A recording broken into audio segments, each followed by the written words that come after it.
We read in this week's parsha, Vayigash, just to give the background. Initially, Yosef is the viceroy of Egypt, where his brothers are not aware who he is. He accuses them of being spies, and immediately their response to him is, we're innocent, truthful people.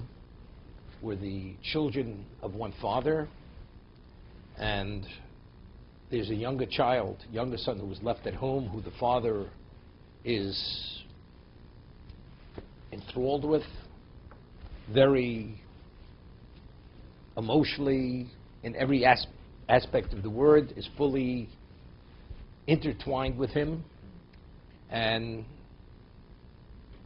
he cannot leave his father because he's the only surviving child of that mother. And there was another child, another son, who is no longer here.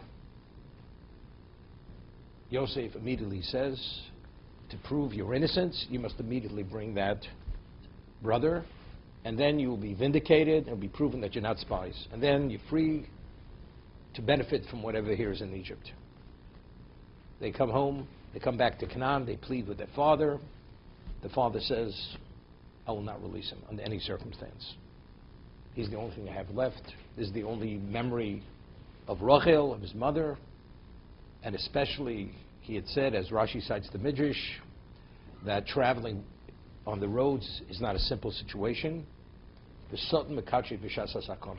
Satan prosecutes when one is in a state of danger. And because he's the only child left his mother, if God forbid something should happen to her, there's no remnant of Rachel.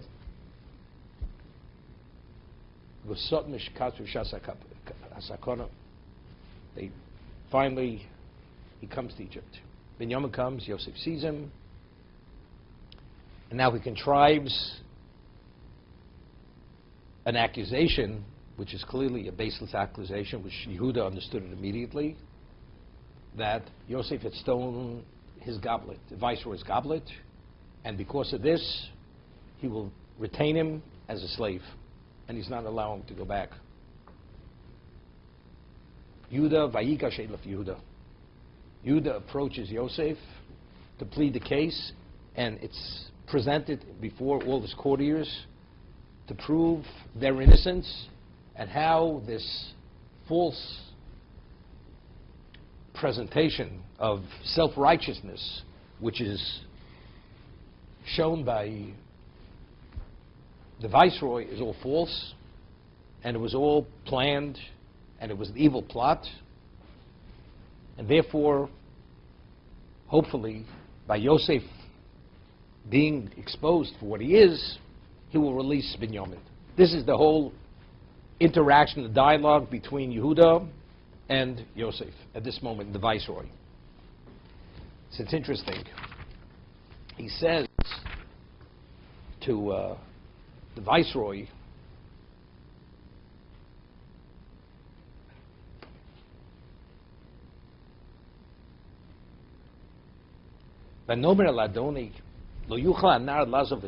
initially I had said to my master, the youth cannot leave his father.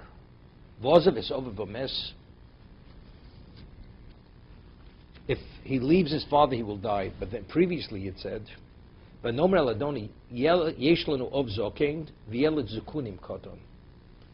have an elderly father, an aged father, and a child who was born to him in his old age. It's very interesting. We read in the portion of Vayeshev, it says that Yisrael Oves Yosef Mikol Banov.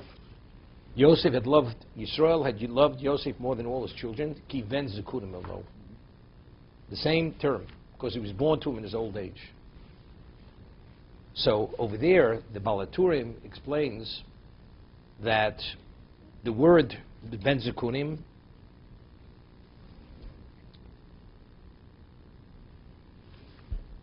it's written choser. The spelling of zekunim is written with the vav deleted. Normally, in its full spelling, there's a vav. Instead of the vav being there, the vowel for the u sound is a shuruk, not a vav. So without vowels, it's read, Ki ben zikenim ulo, not zikunim. Now, what does the word zikenim mean? He's the son of the elders. Which elders? So the Balaturma over here explains,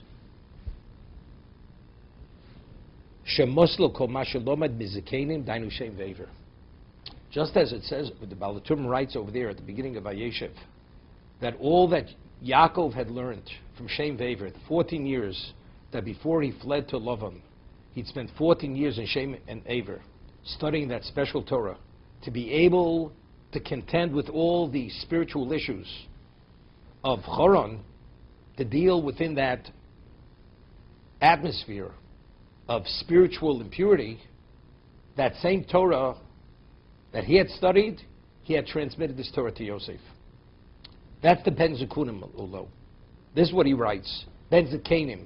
He's the son which he had transmitted, that Torah which he himself had studied from the Zekanim, from the elders, Shem and Aver, that Torah he had transmitted to Yosef. Why did he transmit that Torah to Yosef? We explained that Yaakov of the patriarchs is the patriarch of exile. Meaning, there was no patriarch, there's none of the others HaKadoshim who ever spent and dealt with all the issues of exile as Yaakovinu. As we said, every one of the Avos, the patriarchs, they actually enacted one of the tfilos, one of the daily services. Avram Tikkun Shachris, Yitzchok Tikkun Mincha, Yaakov Tikkun Arvis. Yaakov enacted the night service. So we ask the question, which is an obvious question. The day begins at night. It doesn't start with the morning. But yet, it says Avram Tikkun Shachris. Avram enacted the Shachris service. Morning is when this is sunrise. Yitzchak is when we're going towards evening. Mincha is post-midday. Yaakov is night. Arvis is night. What does night connote? Night, the Gemara tells us, Olam Hazeh, the physical world, is equated to night. Why is the physical world equated to night? Because what is night? And as I mentioned, the name of the Ramchal, night is distortion of truth. When you see something at night, because there's a lack of light, something at a distance seems to be one thing, and when you get closer, you realize it's not what you thought it was. And the Mesilas Yesharim, the Ramchal explains, you see something in the distance, it looks like a pillar, you get closer, you see it's a human being. Or you see something, it seems to be a person, you get close, it turns out, you see it's a tree. It's a distortion. Night is a distortion. Olam Hazeh, which is, but what's the basis for distortion? The basis for distortion is our conflicts. Of course, we have human tendencies. We have inclinations. Yetzer Lev Odam Ramin Urov. As Hashem says, by the Mabul, he said, I will never destroy the world again. Of course, man is evil from the moment he's cast from the womb of his mother. He's inclined for evil. So there's a natural, innate inclination for evil, which every one of us as a human being possesses.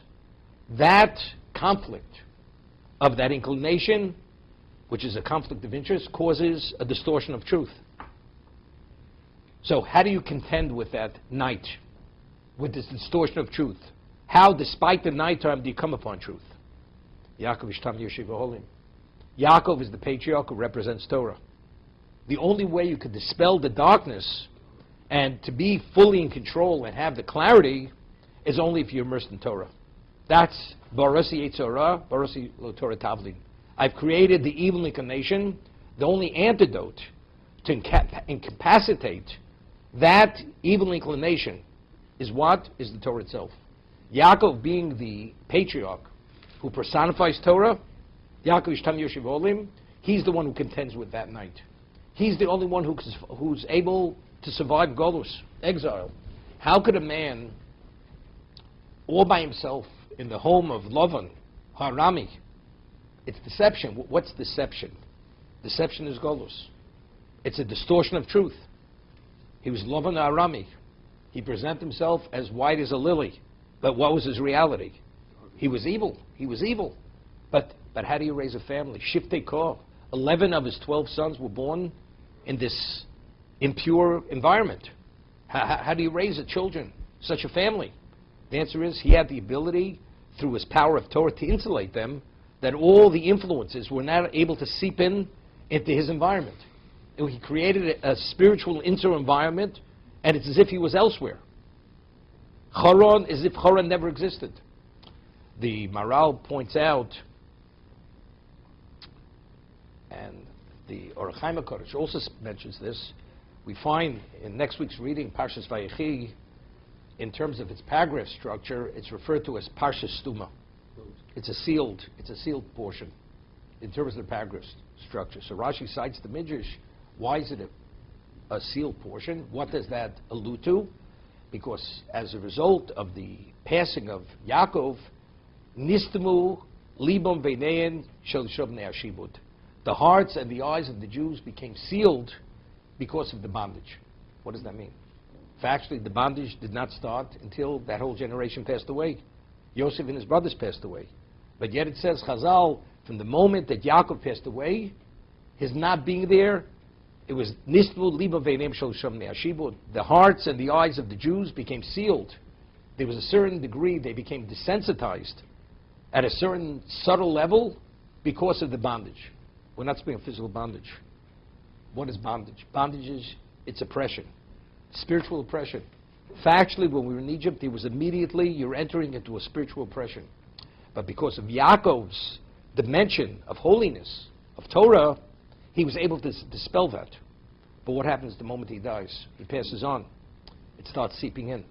We become affected. There's a subtle erosion of our spirituality, which we don't even realize. But how do we understand? A person doesn't even realize that he's being impacted negatively. So due to the paragraph structure of Vayechi, that it's a Parsha Stuma, although we don't realize it, but factually, the erosion, the spiritual erosion, started immediately. The moment Yaakov was no longer there. So Yaakov is the Av of Golus. He's the Av content with Golus. Yosef being the obvious success, as we explained, that all the innate qualities of Yaakov, Yosef possessed those qualities. So of all the children, who was most like his father? Yes. This was Yosef. Yisrael loves Yosef ki ben zikunim alo. Why did he love him? Because he understood. He understood ultimately we have to go to Egypt, to Mitzrayim, because of the bris bein absorim, because of the conflict between the parts, where Hashem had said, Tavrom Avinu yodo teda ki gei yazarchu beretz lo lahem. It was already decreed, we're going to Egypt. Now how do you survive in Egypt? That means there has to be a son who has all the spiritual ability and the wherewithal to contend with all those negative influences. But what is that wherewithal? It's the Torah Hazakanim. It's the Torah that he had learned, that he absorbed those 14 years, that was Vayishkav b'mokom hu. It was of such great importance that Yaakov understood he can't put his head down to sleep. He did not lie until 14 years had passed, where he fully had absorbed and understood all the issues of impurity, of chutz loretz, of exile, and only then, Vayishkav b'mokom hu. 14 years he did not. This is how we internalized the reality of spiritual survival. Only Yaakov was able to grasp that. That's what he transmitted to Yosef. Yosef now, he believes, died. Ki ben zikunim alo. Now, Yehudis is explaining to the viceroy, his father doesn't want to release him. He's the only one left to his mother, and he's Yeled Zikunim. What is Yeled Zikunim? So the Baal Turim says, as he said originally, Ben Zikunim. Loma shemoslo koma shelomad mizikenim dainu shem vever. He transmitted the identical Torah. Yosef's no longer, he transmitted that identical Torah to Binyamin. Now, why to Binyamin? Now, why are we able, the Chazal tell us, the Gemara tells us, Midrash tells us, that the progeny of Esav could only fall into the hands, into the clutches of Rochel, Zaro Shel Rochel. So when we cite the verse in Ovadia, where it says, Beis Yaakov Eish, Ubeis Yosef lahova. The house of Yosef is a flame, and as Rashi cites the Midrash, you have a flame. How do you? And Beis Yaakov and Beis Esav Kash, and Esav is compared to straw. Fire consumes straw, but fire without a flame, how does the fire reach out? So you need a flame. Who's the flame who reaches out to consume the Esav? This is only Yosef. So if you read the pasuk, the verse, as it simply reads, it seems to be there's something innate in Yosef. He has the ability to actually to vanquish Esav. But Chazal tells no, it's Zarosh Rochel. Binyamin is also lahava. Even though it says Beis Yosef, because he happened to be the Bechor, he was the firstborn of Rachel, but this characteristic, the ability to vanquish the impurity and whatever is counters spirituality, Binyamin possesses that same ability. He's also lahava, because he's Zarosh Rachel. So it comes out, so just as Yosef had the ability to contend, maybe not to the same degree as Yosef, Binyamin has that same ability. Therefore, he's Yelet Zekunim. As he taught Yosef all the Torah that he'd learned in Shem Ve'ever, for that specific reason, for that purpose, he had taught Binyamin that same Torah. Yelet Zekunim. Zekanim, it's Chosev Vav. The Vav is deleted, that the Torah Zekanim, the Torah of Shem Ve'ever, Mosa LeBinyamin. So now we understand it at another level. He says, he's the only one who's left to his mother. He's the last child.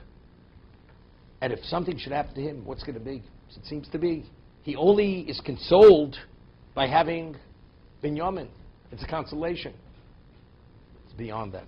Beyond that.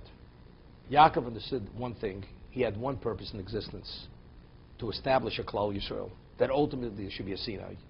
If God forbid we're subsumed by Golus, there is no Sinai. So ultimately, someone has to establish a certain insular, to counter that impurity of Egypt. It's not Yosef, it'll be Binyamin. What happens if he goes and he travels? Satan prosecutes when you're in a state of danger. And what happens if something happens to Binyamin? Who's going to contend with all the impurities of exile? It's not because, for sentimental reasons, because he had a special relationship with Rachel, this is the only consolation he has. It's beyond that. It's because Binyamin had almost an identical representation regarding countering the impurity of Golus. It was a question of the survival of Klal Yisrael. The objective of creation, Bereshis Bora Elokim, Bishvil Reishis, God created the world for only one purpose, Bishvil Torah Shenikus Reishis, and the only nation who's able to receive the Torah and internalize the Torah and be spiritualized by the Torah is only Klal Yisrael. But there's no Klal Yisrael unless we're able to leave Egypt. We're holding the Mem Teshari Tumah, the 49th level of impurity. If we would have gone beyond, we would have gone into the oblivion. There wouldn't have been the Sinai. Now, who's going to establish a certain degree of security that we're holding on literally by a hairbreadth? Yosef is the one who established that. Yosef hu Mashbir. Yosef hu Shalit. He's the sustainer. He's the ruler. It's more than just a ruler in physical power. Everything he had done was with in mind to guarantee and secure Klal Yisrael as a spiritual people. We see that we had read last week when the famine began, immediately the Egyptians came and they complained to Paro, who was the king. As he said, Rakat Kisa Egdol Mimeko. He said to Yosef, you're the ruler, you're the sustainer. But one thing you have to remember, I'm the monarch. I sit on the throne. So what happens? The famine begins. They begin complaining. So Rashi cites Chazal. What did they come to complain about? He says they said the man is a madman. He'll only sell his grain if we circumcise ourselves. He wants us to mutilate ourselves. It's insanity. So he says, well, you people are irresponsible. You knew there was a famine. You were told during the 7 years of plenty, there's going to be a famine. You should have stored away the grain. So they said, we did. So he says, what happened? It rotted. That means Yosef decreed that all the grain should rot. He says, you know something? As he decreed the grain should rot, what would it be if he decrees that you should all die? My advice to you is circumcise yourselves. Whatever he tells you to, circumcise yourself. And they did. All Egypt was circumcised. You weren't qualified to receive the grain unless you were circumcised. Could you imagine? You had to bring a certificate from the moil, that you were circumcised. Otherwise, you don't receive the grain. So the question is, why? Why do you want them to be circumcised? There's a known word from the Arizal that, now, what does the foreskin represent? The foreskin is a representation, an expression of the Eitz Hadas. That's the Ra. That's the evil of the Eitz Hadas. It manifested itself as a foreskin. It's a covering. Although, of course, it's not the same. The bris kodesh, we call the Holy Covenant, the way it affects a Jew, or the Zera Avram, is not, the non-Jew is something to much lesser degree. But factually, the Rambam writes in Moreh Nevuchim, in Guide for the Perplexed, that a person who circumcises himself, not having a foreskin, it curbs the desire for cohabitation. One's intense, overwhelming desire for sexual relations is minimized when you cut off the foreskin, when that's removed. And that's exactly what Yosef wanted to do. Egypt was a depraved society. They were depraved. Yet everything, incest, adultery, sorcery, every representation of impurity was Egypt. Now, how do you somehow minimize that? How do you temper that? He's preparing for Klal Yisrael, for Yaakov's family, that it should be a livable situation. You have to circumcise yourselves.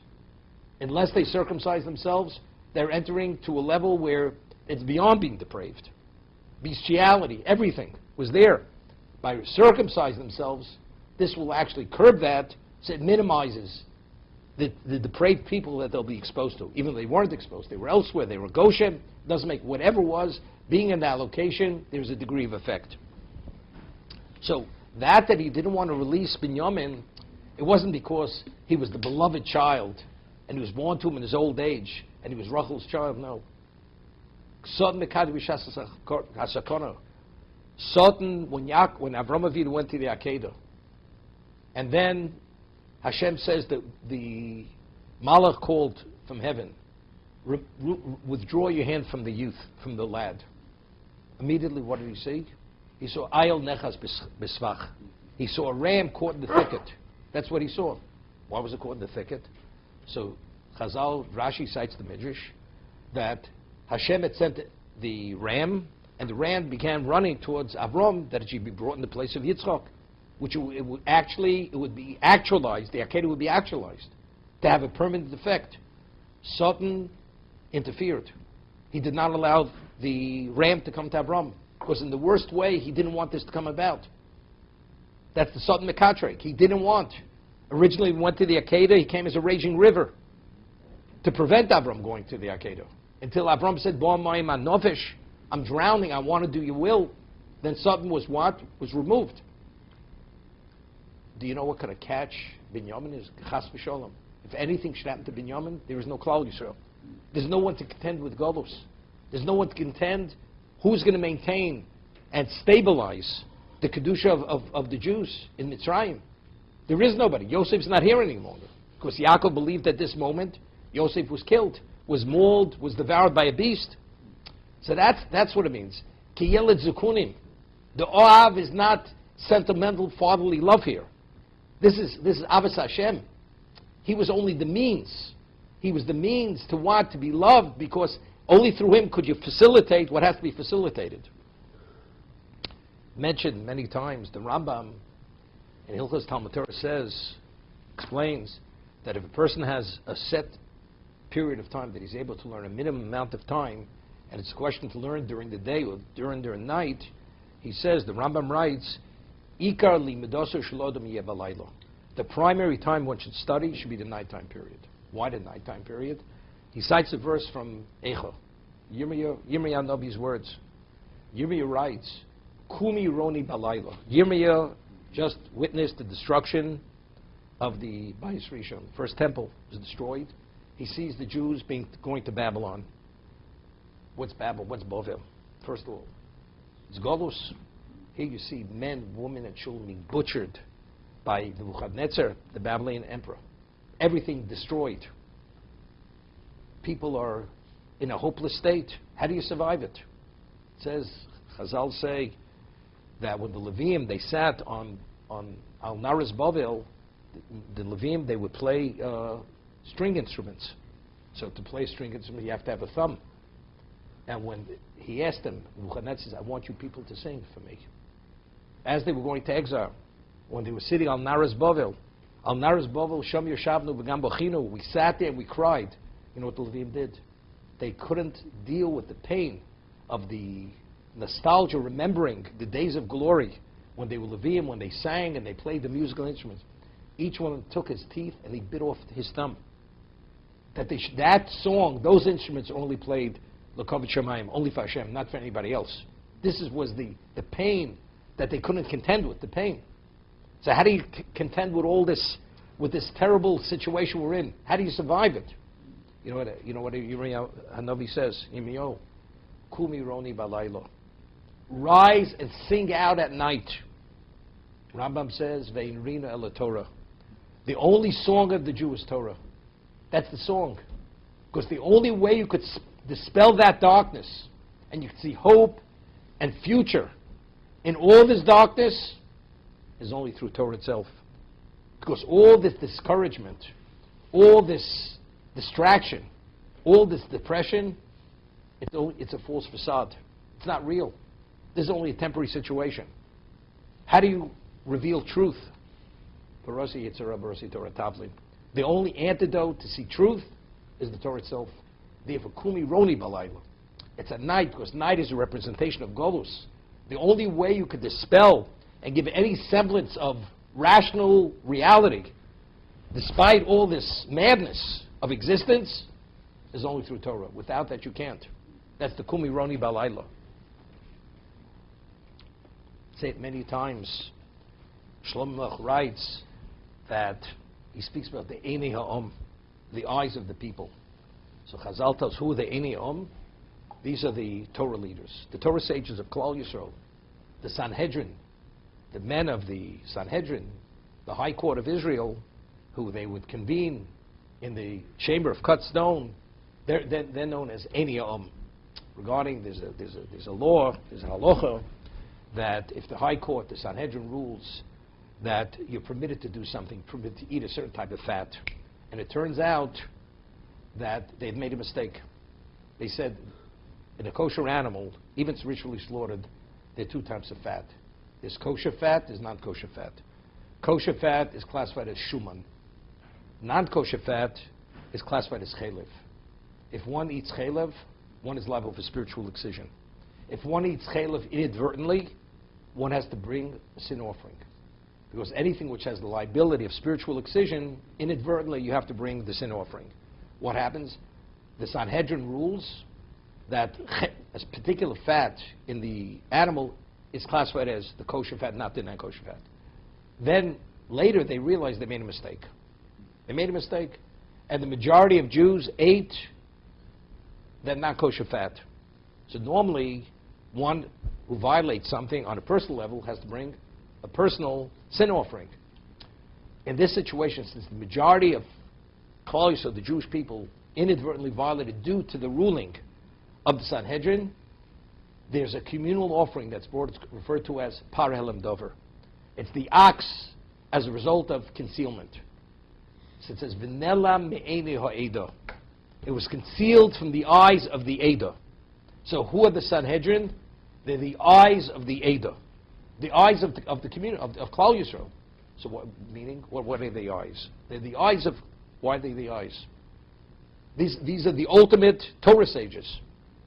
To be qualified to sit on the Sanhedrin Gadol, the High Court of Israel, you were the eyes of the people. Meaning what they were able to see and understand and perceive, even an ordinary Torah scholar was not able to understand. They were the eyes. So I once mentioned, they made a Malbim, that Malbim explains when God created a human being, He created eyes. Now why are eyes located in the highest part of the body, not lower down? So the Malbim explains, if the eyes would be lower down in the body, there would be much obstruction. Being at the highest part of the body, so you're able to maximize on the sight, because there's less blockage. Meaning, they tower. The Ziknei Om, the members of the Sanhedrin, they are Einei. They see what the ordinary person, even the special person, is not able to see.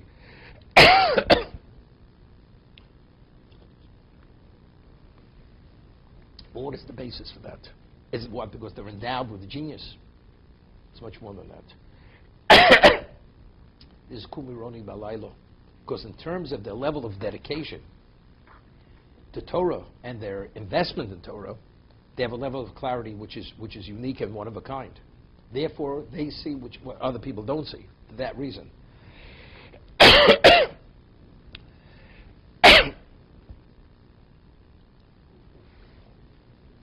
We find when Yosef finally reveals himself to his brothers, the Torah tells us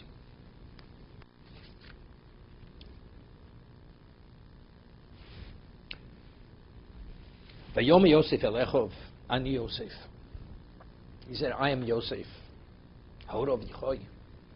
Is my father still alive? I mean, here they believed Yosef was not alive.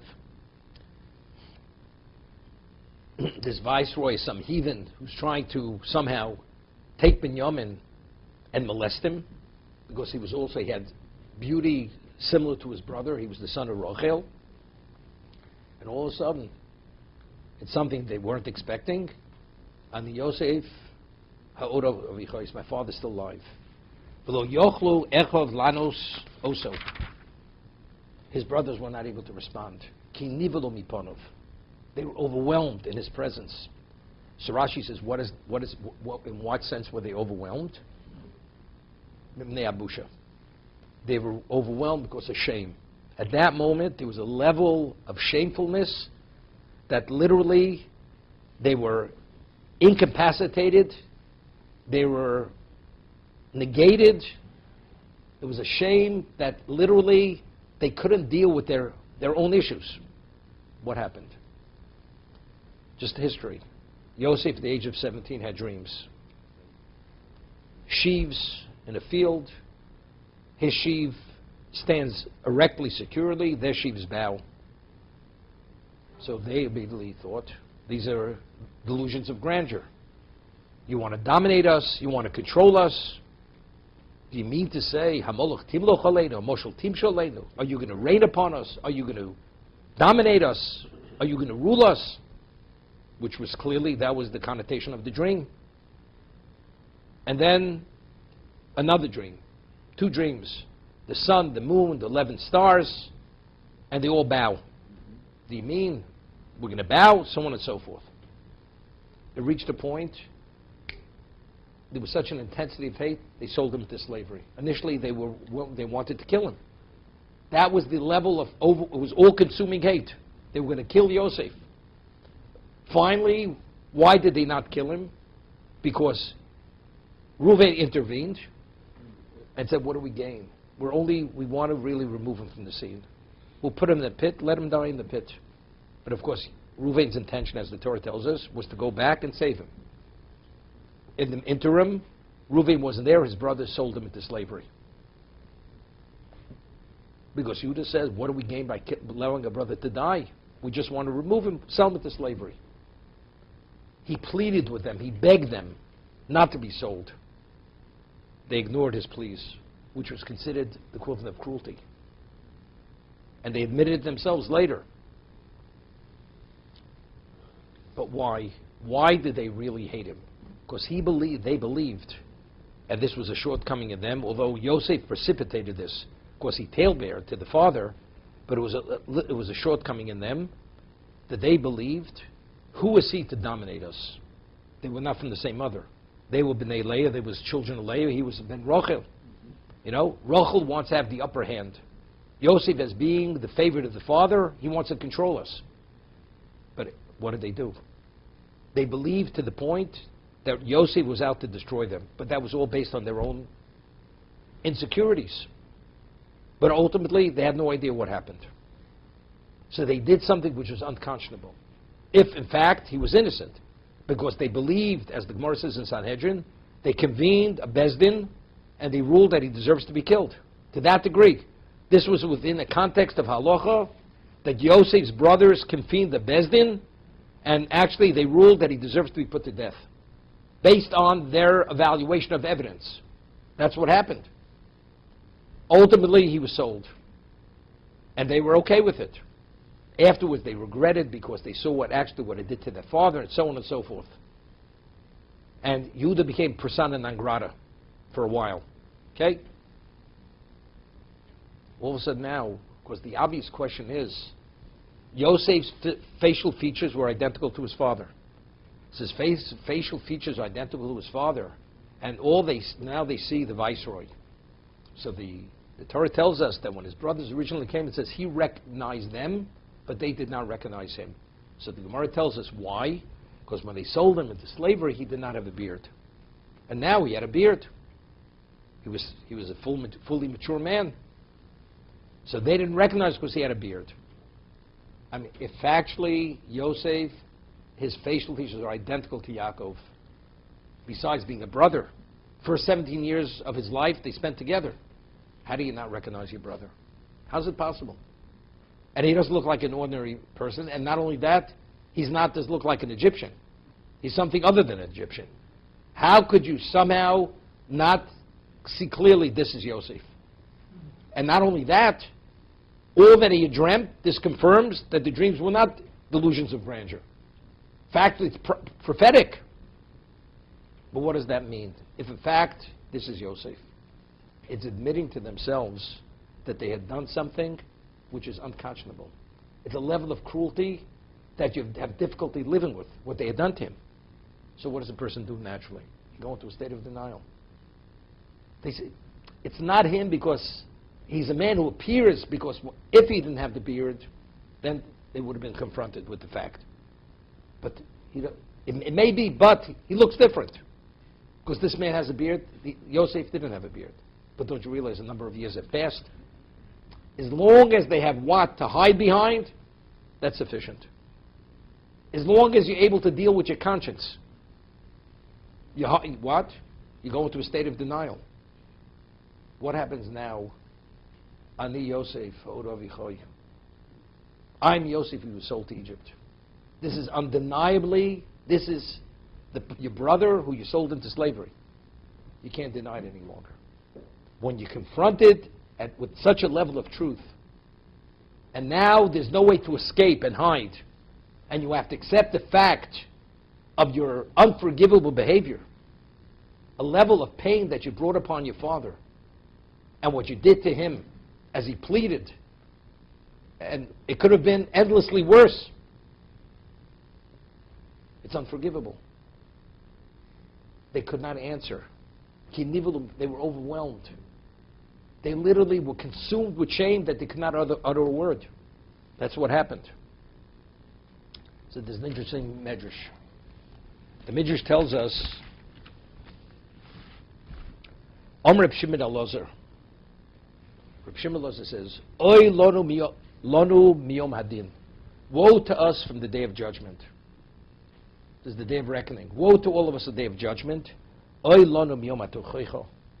Woe to us from the day of rebuke. When Hashem will judge us and will rebuke us and confront us with evidence, woe to us when we'll be confronted with that evidence. We're not even talking about punishment.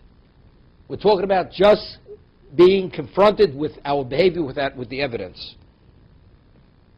Yosef kotno shel shvotim hoyo. Yosef was from the youngest of the tribes. V'lo yochlu echov la'nos oso. And his brothers could not respond. But you realize, he's younger than you are.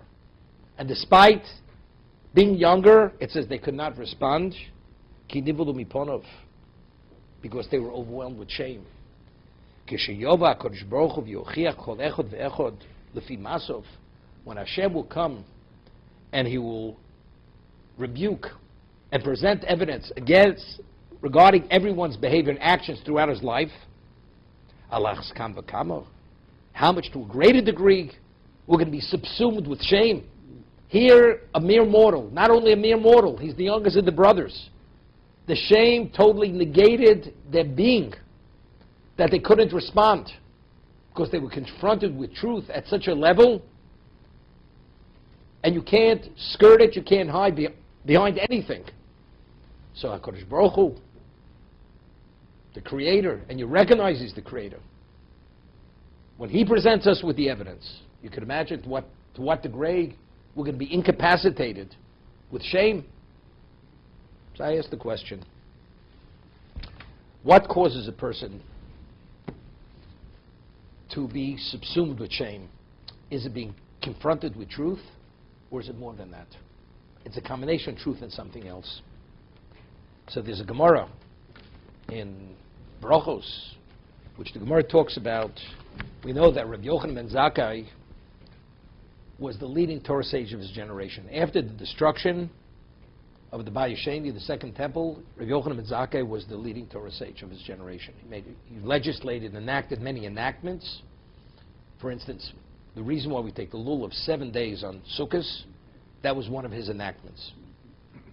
Zechel HaMikdash, to commemorate, because in the Mikdash, on a Torah level, you took it, the lulav was taken, the 4 species were taken 7 days. So to commemorate what they had done in the Beis HaMikdash, regardless of where you are, first day is a Torah obligation, the subsequent 6 days are rabbinical. Zechel HaMikdash. So the Gemara tells a story. Rav Yochanan ben Zakkai was on his deathbed. Kishechola Rav Yochanan ben Zakkai, when Rav Yochanan ben Zakkai became ill, Nichtasu Talmid of Levakro, his students, of course it's his closest students, they came to pay a sick visit. Came at Shiro Osam, Hiskul Livkos, when he saw them he began crying.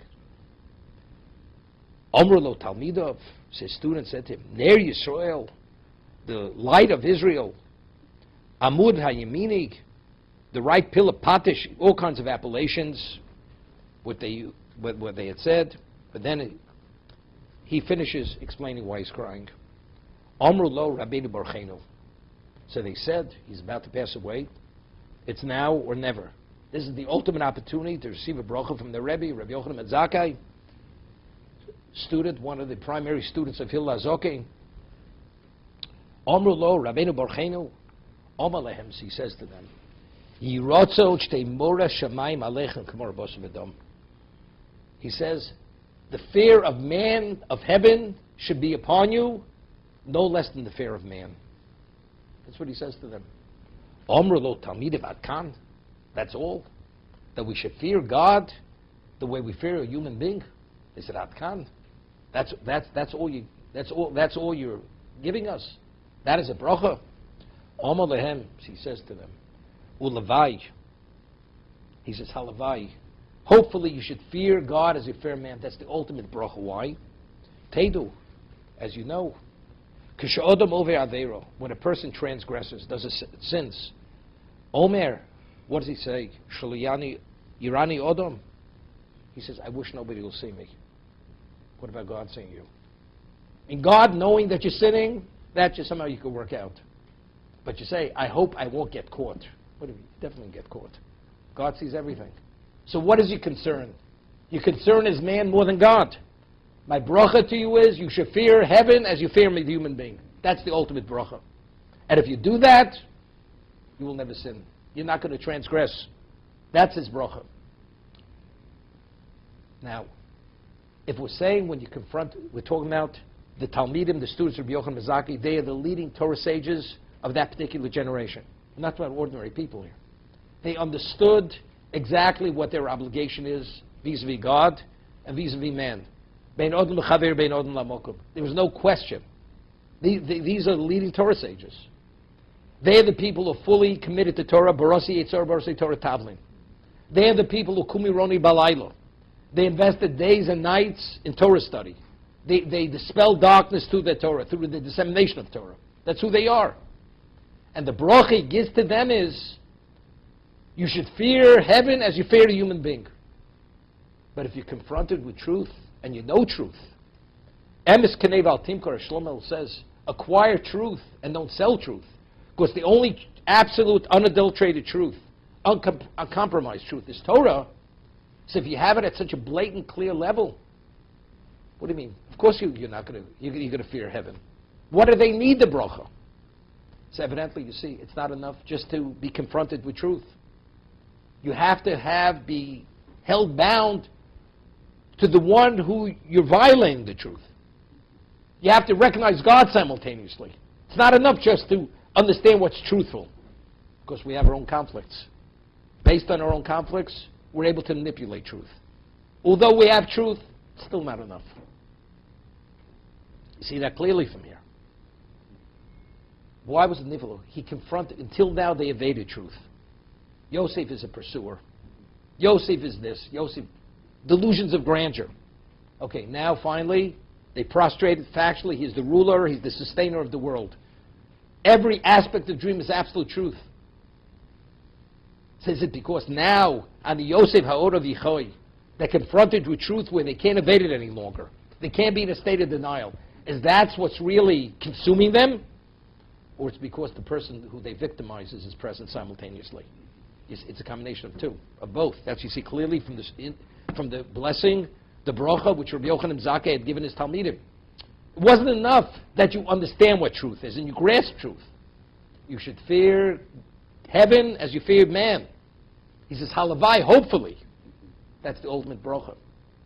Now, there's a known, it's the first Ramah, Ramoshe Islis, in his glasses on Shulchan Aruch. First Ramah, very famous Ramah, cites the Pasuk, the verse in Tehillim. David HaMelech says, Shivise Hashem negdi somit. That David always experienced God as if he was standing right before him. He always sensed God's presence. That's David. So the Ramah says, the Moshe Islis writes, "Hu klal godol b'Torah." This is the all-encompassing principle of the Torah. This concept of having a sense that you're always in the presence of God. Ubemalos hatzadikim asher hochim lifnei Elokim. And this is the basis for the advanced level of the devoutly righteous who always walk before Hashem. Why? So the Rambam goes to explain. One's comportment, his movements, his actions, his involvement, and he's all by himself in his home. One's comportment when you're in solitude in your home is different than when you're in the presence of a great king. And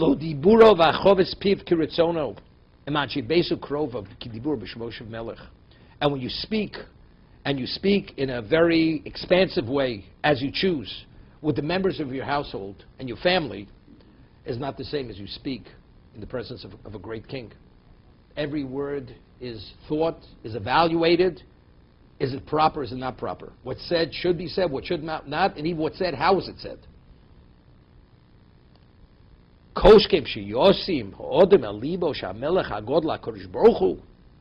So definitely, a human being, if you take into consideration and you internalize the fact that HaMelech HaGodla HaKadosh Baruch Hu, the ultimate king, God himself, Hashem lo chol oretz kvodo, that he permeates all existence, his glory, Omeid Olav Masov, he observes and supervises every aspect of his actions, his behavior.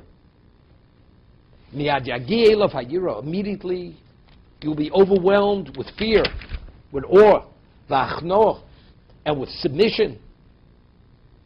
B'pachad Hashem Yisborach, with fear of God, uvoshto mimenu, shame. You feel shamed in his presence. You feel so inadequate, you feel shame in his presence. And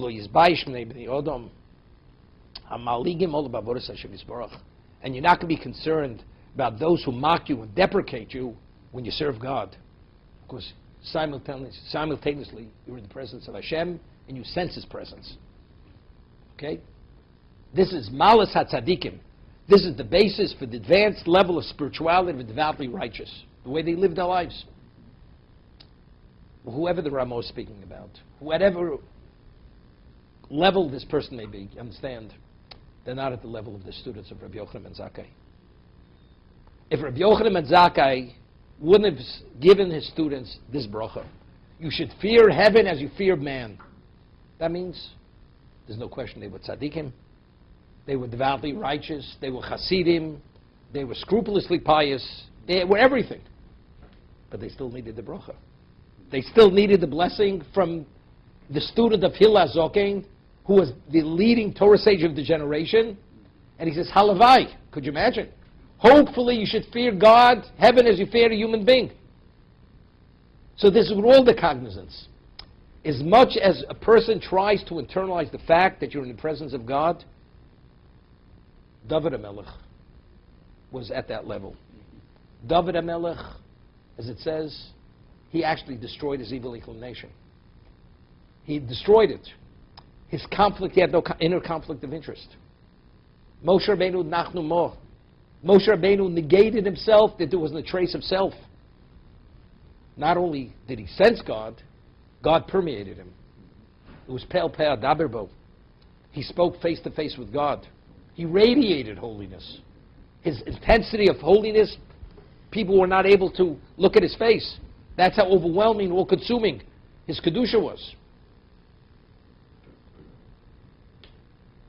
The Gemara tells us that we say the Amidah, Shmon Esrei, it's K'omid Lifnei Melech. You're actually having an audience with God. You take 3 steps forward, you're actually speaking to Hashem. And God says, you're welcome. And you say, Hashem Svosai Tiftoch Ufi Agiti Losecho. We say the words of David. Now, when we say Hashem Svosai Tiftoch, and David says Hashem Svosai Tiftoch, we have to understand, it's a different reality. If you stand in the presence of God, and you sense God's presence, you realize you cannot speak. You're totally overwhelmed and consumed with awe and fear, you cannot utter a word. Impossible. Humanly impossible. It's nivelo miponov. As we see Yosef's brothers and the Midrash draws a Kal V'chomer. The youngest of the Shvatim, of the tribes, a mere mortal. They could not respond because they were overwhelmed with shame. When God, on the Yom HaDin and Yom HaTeichocha, when God will present the evidence, are you able to respond? Can't.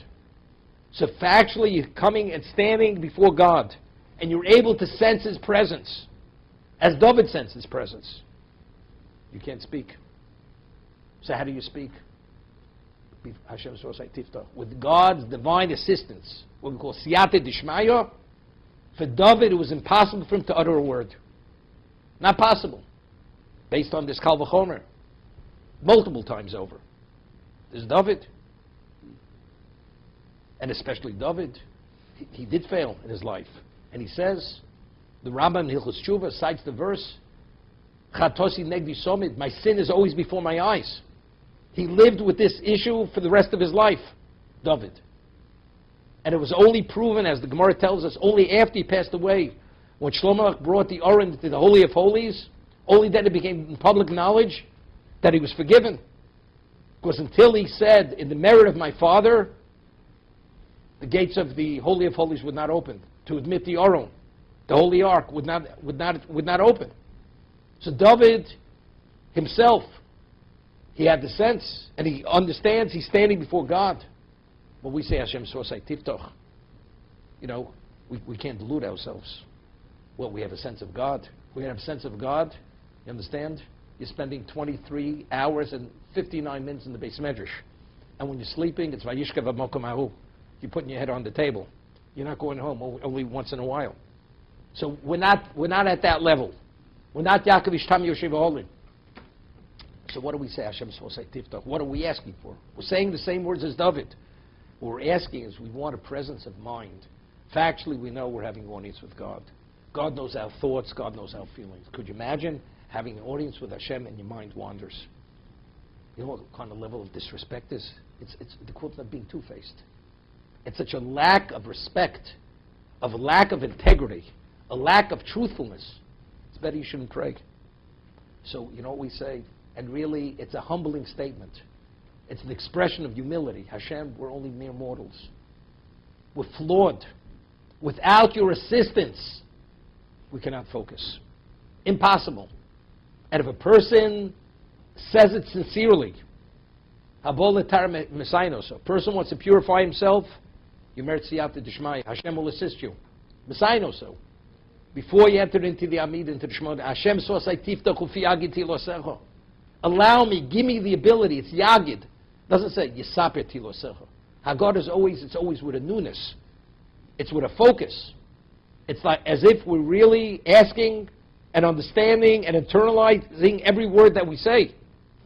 Although it's not Shvise Hashem Megdishomit.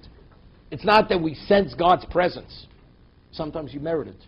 Maybe at Nila, Yom Kippur, where you feel that it's now or never, you can have that sense of shame. Because now He forgives you, or Chas v'sholem, you're not forgiven. There's a slight appeal to Hoshana Rabbah. But other than that, it's now or never. So the circumstance, the whole aura of the setting, maybe touches something in us. But throughout the year, definitely not. So what is Hashem? With sincerity, Hashem so says, Tiftach fiaget yelesecho, give us that ability to focus and not be distracted, that our expression should truly be respectful with reverence.